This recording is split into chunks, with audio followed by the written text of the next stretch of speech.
Madam social ಮೀಡಿಯಾದಲ್ಲೆಲ್ಲ ನಿಮ್ page follow ಮಾಡ್ತಾ ಇರ್ತೀವಿ, ಅಲ್ಲೂ ಕೂಡ ನಿಮ್ಮನ್ನ ಟ್ರೋಲ್ ಮಾಡ್ತಾ ಇರ್ತಾರೆ. ಈಗ ಎಲ್ಲಾದ್ರೂ ಒಂದ್ ಕಡೆ ಹೋಗ್ಬೇಕು ಅಂದ್ರೆ ಅವ್ರಿಗೆ ಸಾಂತ್ವನ ಹೇಳ್ಬೇಕು ಅಂದ್ರೆ ನೀವು ಅವ್ರನ್ನ ಅಪ್ಕೋಬೇಕು. ಚಿಕ್ಕ ಮಕ್ಕಳನ್ನ ಮೀಟ್ ಮಾಡಿದಾಗ ಆ ಒಂದು ಮುದ್ದು ಬಂದೇ ಬರುತ್ತೆ, ಅದನ್ನು ಕೂಡ ಟ್ರೋಲ್ ಮಾಡ್ತಾರೆ. ಅಂತವ್ರಿಗೆ ಏನ್ ಹೇಳ್ತೀರಾ ಮೇಡಮ್?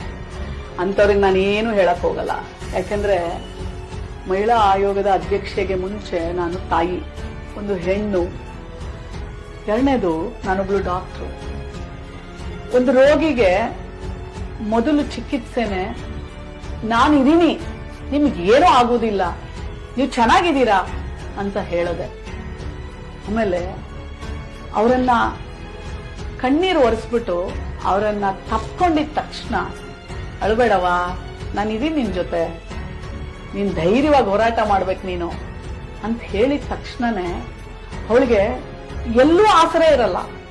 ನೀರಲ್ಲಿ ಮುಳುಗ್ತಾ ಇರೋರಿಗೆ ಹುಲ್ಲು ಕಡ್ಡಿನೂ ಆಸರೆ ಅಂತೆ. ಹಾಗೆ ನಾನೊಬ್ಳು ತಾಯಿಯಾಗಿ ನನ್ನ ಮಗಳಿಗೆ ಹೇಳ್ತೀನಿ, ನಾನು ನೋಡವ ನಾನಿದೀನಿ ನಿನ್ ಜೊತೆ, ನೀನ್ ಫೈಟ್ ಮಾಡು, ನಿನಗೆ ಎಲ್ಲಿ ಏನ್ ಶಕ್ತಿ ತುಂಬಬೇಕು ನಾನು ತುಂಬ್ತೀನಿ ಅಂತ ಹೇಳಿ ಅವಳನ್ನ ಹತ್ಕೊಂಡು ಬಂದಿರ್ತಾಳಲ್ಲ, ಅವಳನ್ನ ತಪ್ಕೊಂಡಿದ ತಕ್ಷಣನೇ ಅವಳ ಅರ್ಧ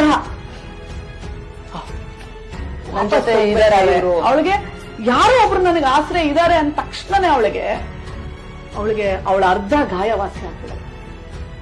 ನಾನೊಬ್ಳು ಡಾಕ್ಟರ್ ಆಗಿ ನನ್ ಗೊತ್ತಿದೆ ನನ್ ಮಕ್ಕಳನ್ನ ನಾನು ಹೆಂಗ್ ನೋಡ್ಕೋಬೇಕು ಅಂತ.